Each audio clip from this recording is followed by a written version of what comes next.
everybody, I'm Victor from the Retired Guys. Today I'm going to show you how to make a chocolate cake. So let's get started. I'll show you what the recipe is. If you want to make a vanilla cake, the only thing you're going to leave out is you're going to leave out the cocoa powder.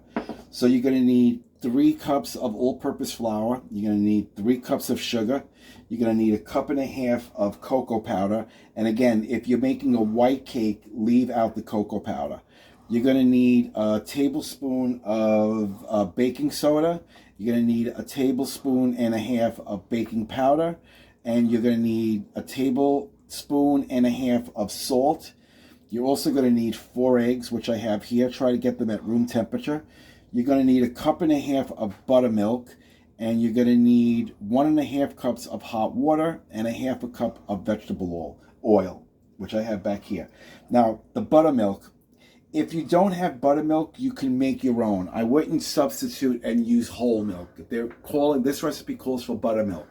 So I'm going to show you, a lot of people don't keep buttermilk in their refrigerator. I'm going to show you an easy recipe on how to make buttermilk. I'm going to do that right now for you. Which sounds crazy. It sounds crazy, but when it comes time to put that into the ingredients, I'm going to show you how to make it. It takes about 15 minutes. So let's get started with the dry ingredients. Okay, so we're going to put all the dry ingredients first. What I would recommend you do is please sift your flour, sift all your dry ingredients you wanted to incorporate really, really nicely. I do have a sifter, but I find it better if I just use a regular strainer like this and actually pour everything in. I have the one that has the handles that will lean over the big pot. So the first thing I'm going to do is I'm going to add my 3 cups of flour. I'm going to add my, actually, you know what? We're going to do the flour first. So we're going to just sift that. And as the flour starts going down, we can start then adding the sugar. So we're going to do, and the reason why you sift it is because you want this to be a nice creamy cake. You don't want it to have any lumps in it. So now we can go ahead and add the sugar. That's 3 cups of sugar. And again, we're going to sift that also.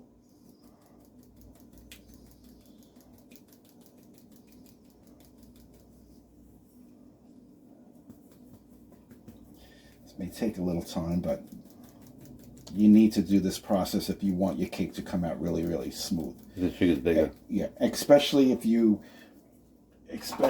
doing with cocoa powder.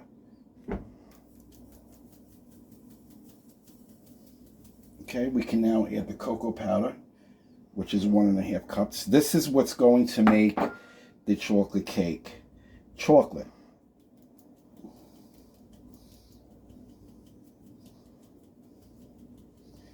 Again, you'll see lumps in the cocoa powder, and that's what we do not want in our cake. So that's why it's very important that you sift all your dry ingredients. We can go ahead now and add the baking soda, and we can add the baking powder. And now we're just going to sift everything that's left together.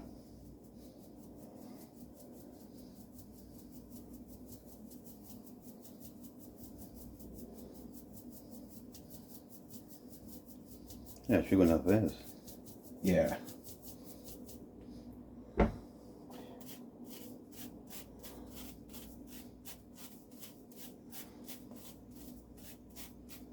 Okay, and that's good enough. So we can get rid of the rest. Basically, if you want, you can just give it a turn, mix it all together.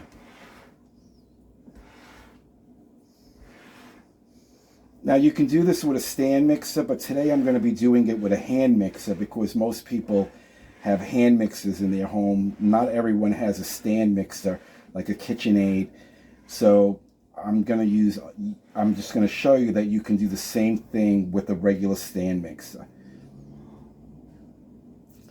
Okay, so this is mixed, incorporated. It's sifted very, very nicely. That's going to be the beginning of your dry ingredients. When we come back, I'm going to show you how to put together the wet ingredients, and we're going to combine it all.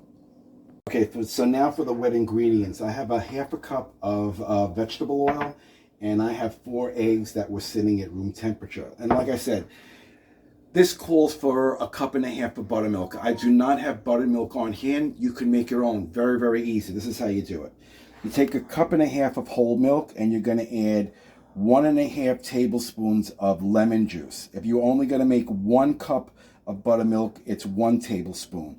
So since I'm making 1.5 cups of buttermilk, I'm going to be adding 1.5 tablespoons of lemon juice. You're going to add the lemon juice into the whole milk. And basically what you want to do is you want to basically let this mix it together. Okay, and what's going to happen is you're going to let it sit for about 15 minutes. It's going to start to curdle, and that's exactly what you're looking for. You want that curdleness. So the lemon juice is going to activate the whole milk, and it's going to start to curdle and turn into buttermilk. The whole thing gets poured in. The curdles, the curdling, all of that gets poured into the cake batter. You're going to have a beautiful, smooth cake mix when this is all done.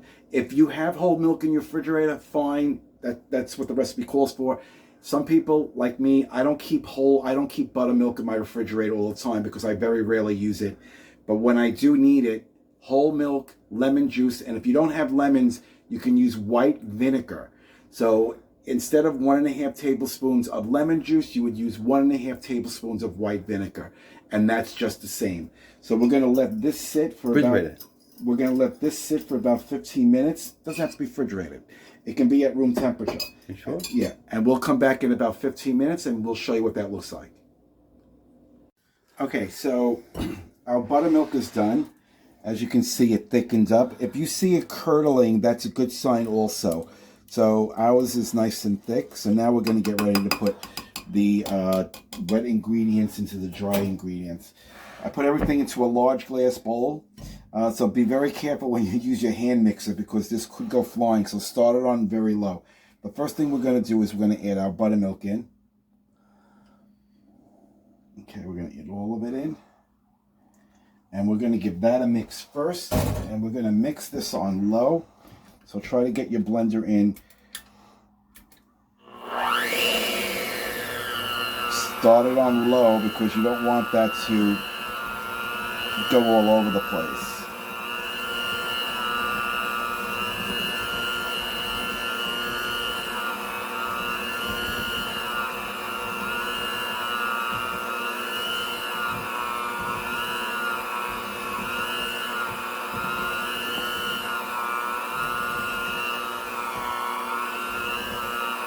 Okay, so we got this incorporated.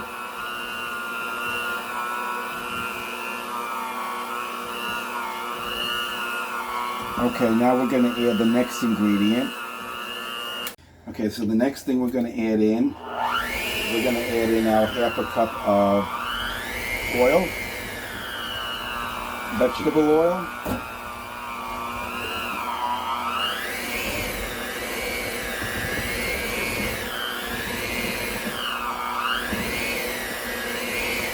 And now we're going to add in our eggs.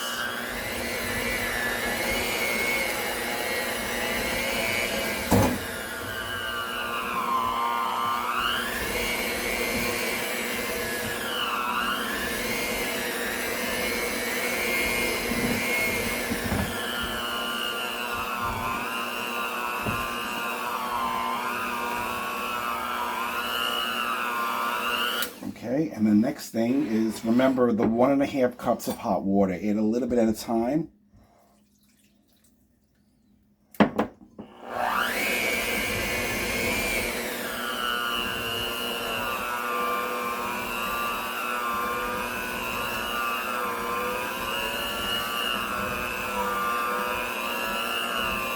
Now you can put it on the next speed, which is number 2.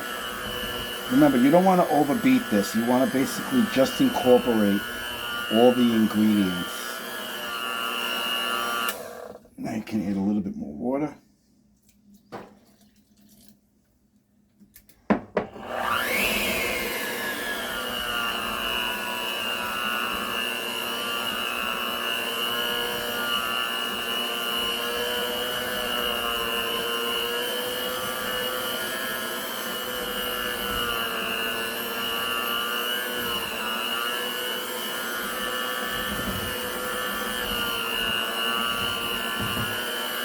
Now you can add the rest.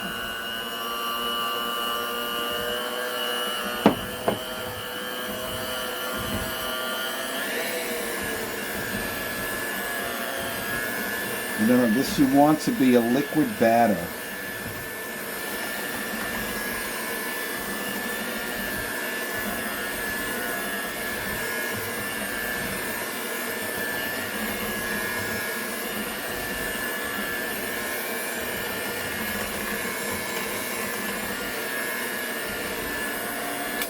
what you want to do is you just want to make sure everything's incorporated from the bottom. See, because the bottom still has a lot of, not a lot, but it still has some of the dry ingredients on the bottom. So just stir it up.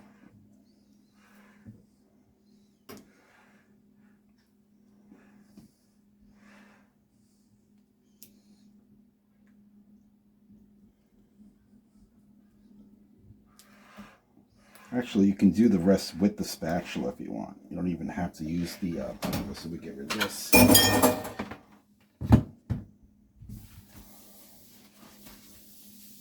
Okay, and you just want to make sure everything's incorporated nicely.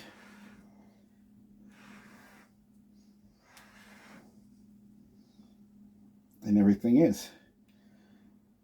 Looks nice and smooth. Yeah, and it smells absolutely delicious. I can only imagine the taste. So, I know this looks like a lot of batter, but the cake that I'm going to be making in another video, actually in this video, the cake that I'm going to be making is actually going to be 4 layers. Okay, so I just wanted to show you this recipe on how to make a chocolate cake. Again, this recipe is good for a chocolate cake, and it's also good for a white cake. The only thing you would leave out is leave out the cocoa powder. Everything else you would still keep the same. So when we come back, I'm going to pan it up into 4 pans, and I'm going to show you how you do that next. Okay, so the baked batter is done. I have 3 pans already with parchment paper. I just have to grease them down. I'm going to show you a trick.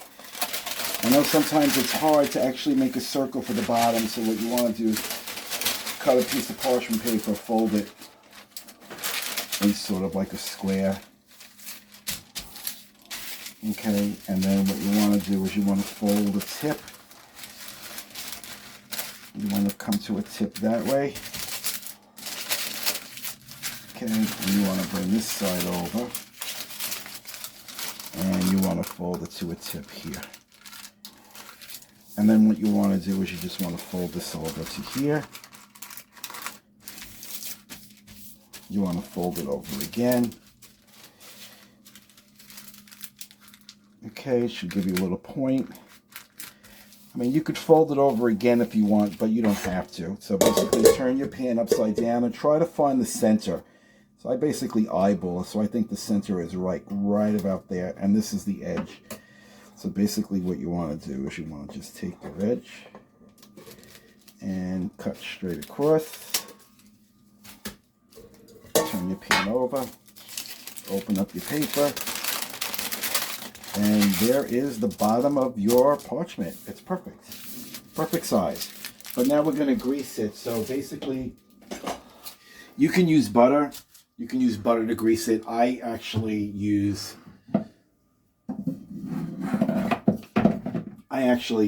Pam. So I'm going to use that. So basically what you want to do is you want to grease the bottom of your pan. And this will basically hold your parchment down. Okay, I will also grease the sides. And what we're going to do is we're going to flour. That's 1. And we're going to do the other 3 the exact same way.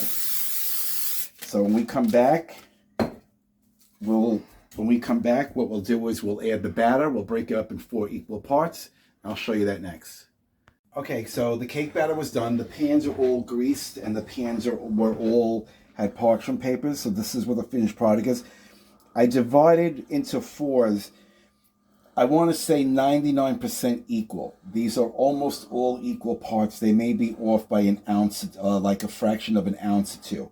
But you want them to have almost the exact same consistency. Unfortunately, one pan may be a tiny bit smaller, but it's not going to make that much of a difference.